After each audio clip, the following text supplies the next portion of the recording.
So here I'm going to talk a bit more about the goat blade and the sword star.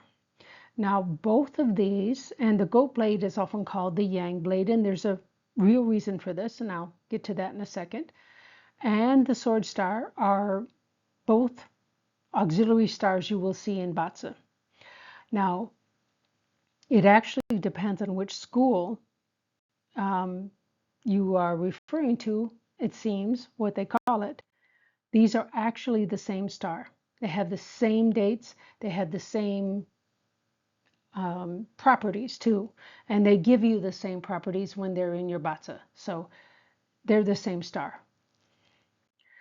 Now, the goat blade is often translated as yang blade because this character here for the goat is pronounced as yang in Mandarin.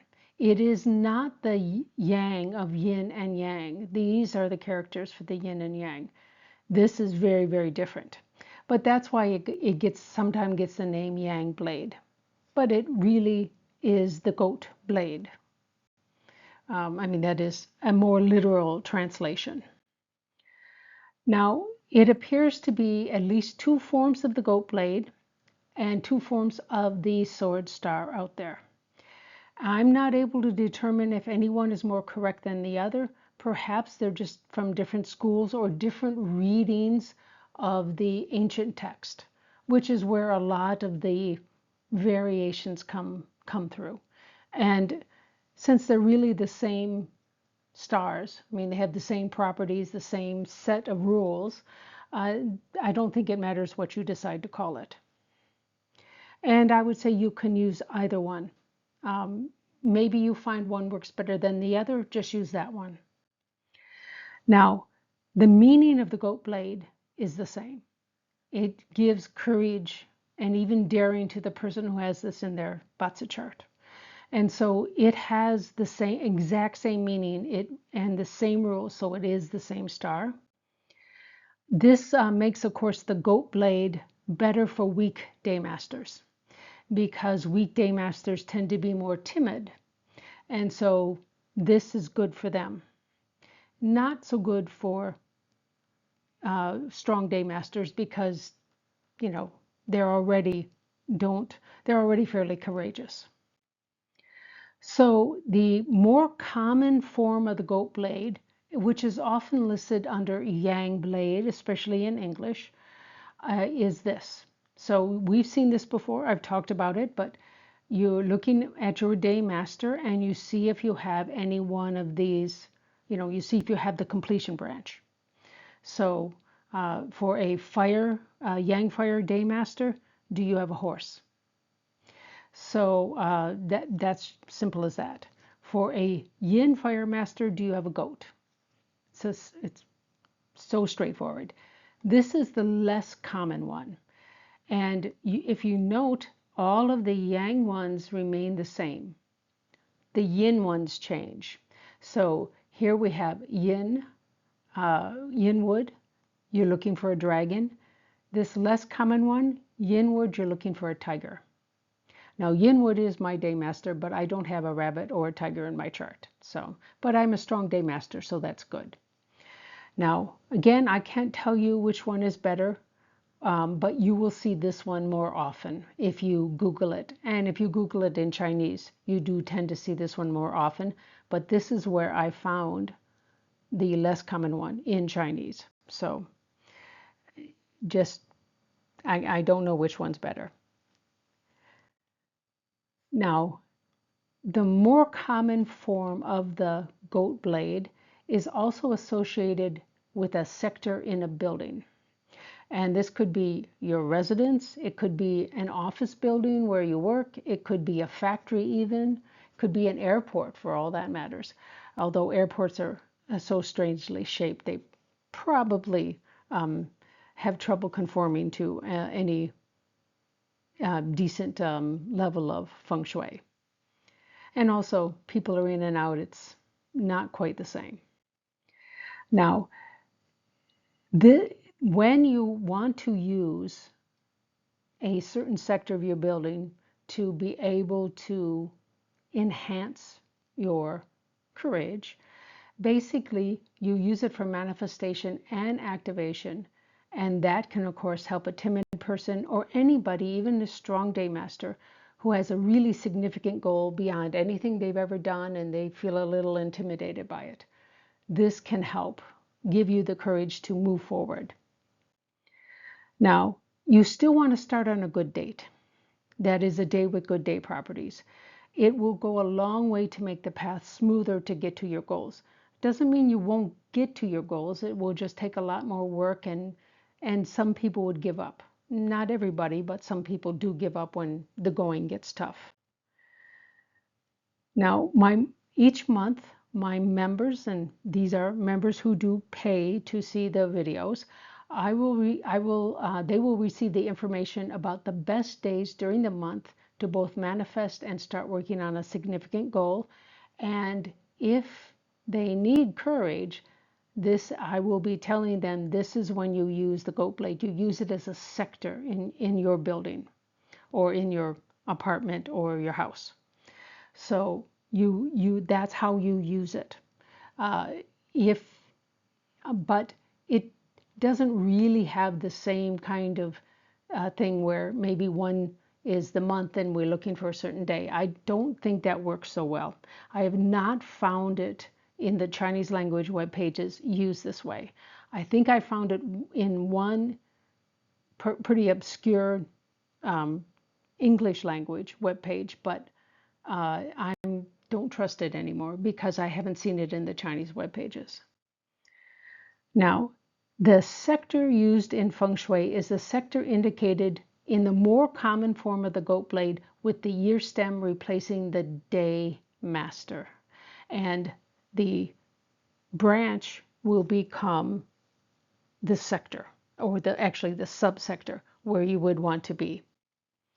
So this means that you find the year stem, and then this determines the sector.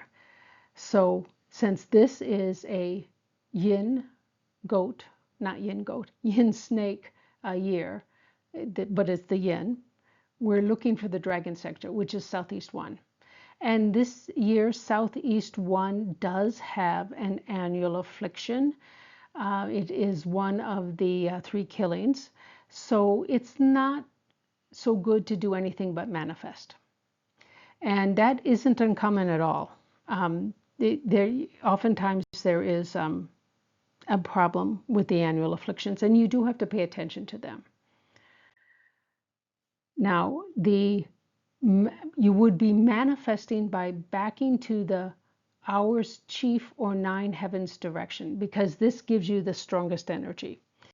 And you would be in that dragon sector, and you just manifest.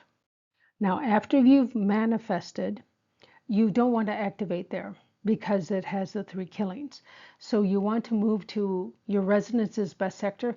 You could do this in your office if you actually have that capability. Most of the time you won't. But so most of the time we do this in our resonances because we have a little more adaptability. And then you at least start thinking about how you're going to make your goal work.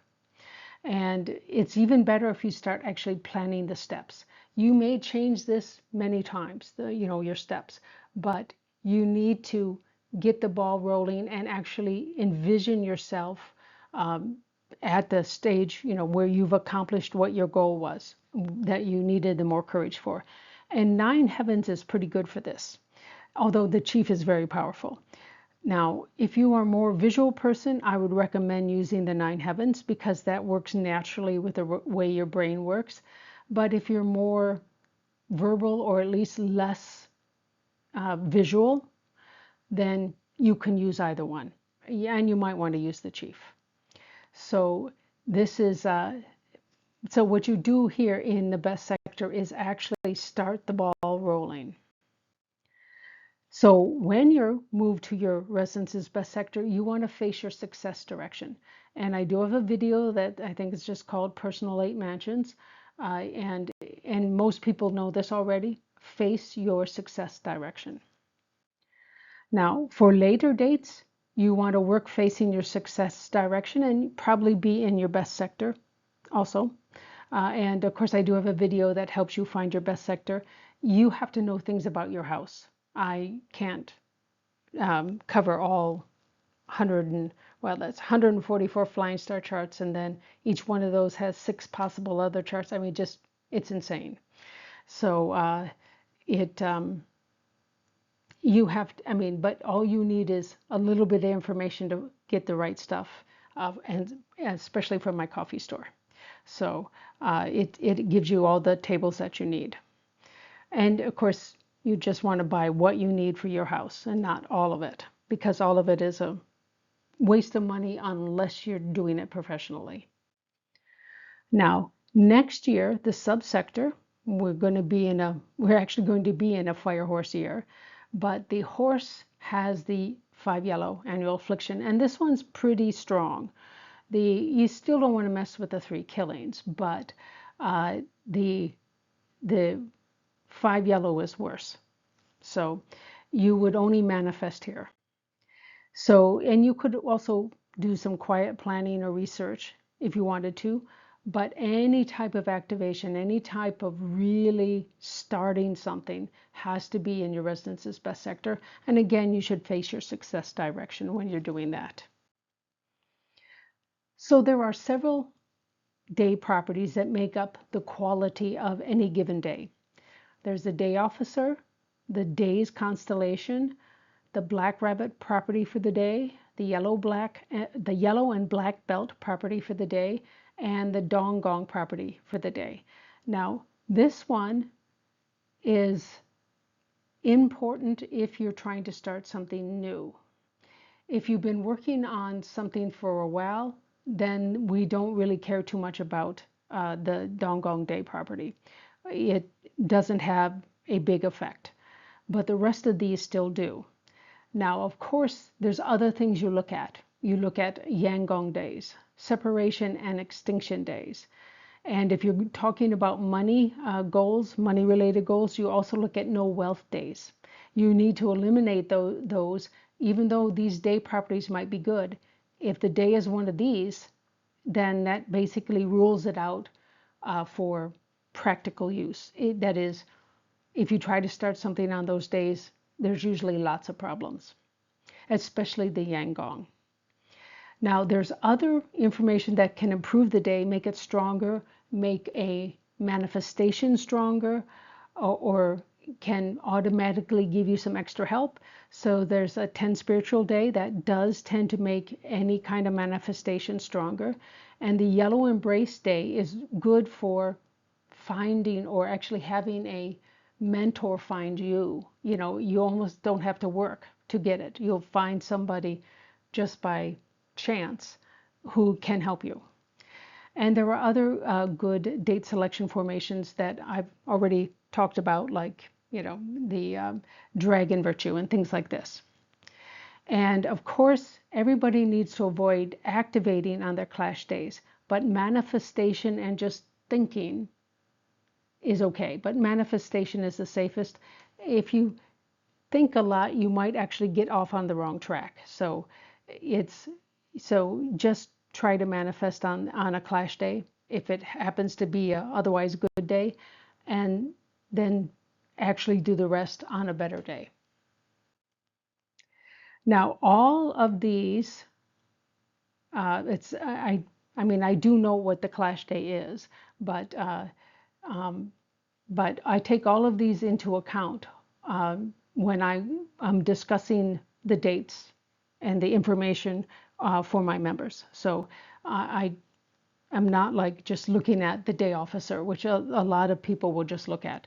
You know, if you've got a really bad constellation with a good day officer, it doesn't work very well. You want to have everything be positive, with the possible exception of the Yanggong. I mean the Donggong, because this depends on whether or not you're doing something new. And that's all it really controls. So we'll go on to the sword star. I found 2 different versions, and the one is identical to the more common version of the Yang blade, and the second version combines the common and the uncommon form of the yang blade or the goat blade. So it's the same exact stars. And so don't worry if you hear this, it's all the same thing. So, I mean, some people get really weirded out about it. It's fine. These are the same days, same properties, same everything. Now, regardless of what you call this auxiliary star, it gives weekday masters more courage and more strength of character. So that means you're basically more sure about yourself. And that, for a person who has a weekday master, this can be a problem. They can always lack confidence. They always think they're not good enough, that kind of thing. But this will also give a strong day master more courage and strength of character. Unfortunately, that can result in an overbearing person, someone who, even if you explain why something can't be done, they don't care. They just say, just do it. You know, this can be a real problem for a strong day master. So this is something that if you find you have this star in your Vatsa and you have a strong day master, you have to make sure you're not becoming an overbearing person, or you're not already one. So this is the most dangerous thing about the goat blade. Now, the only difference that I can find is that between these two is different schools name it differently. I mean, they all are basically translations of the Chinese. They just named it differently. I don't know. They maybe wanted to be different. I can't explain why. But to me, goat blade is the most literal translation of the Chinese. Now, I am going to change the way I have recommended the goat blade. I did it for a couple months by trying to use it with the month and the day, but I couldn't find any really good information that this was true. Instead, I'm going to recommend to use the goat blade sector on good quality dates. So that is the best way to use this as a date selection type of formation. It's really not date selection. You're just using a good day and you just be in the right sector. And this can be used for either yin or yang type problems. This is not one of those that is exclusively yin or yang. Sometime you need it. Like if you want to ask someone to marry you and you have a weekday master, a goat blade would be a good day to ask. And if you can be in that sector of your house when you're doing the asking, it's even better. Of course, let's hope that's not a storeroom or a bathroom or something like that. Let's hope it's a good sector of your house, or at least a pleasant looking sector of your house. So that's it. I'd like to thank you for watching. Please feel free to either leave a comment or email me here if you have any questions. And again, this is the coffee store if you are interested in finding your flying star chart and your Chi-Men chart for your particular house. And that's to help you find your best sector. Of course, you can get your flying star chart for free all over the place. But I don't know where you can get the other two anywhere without paying.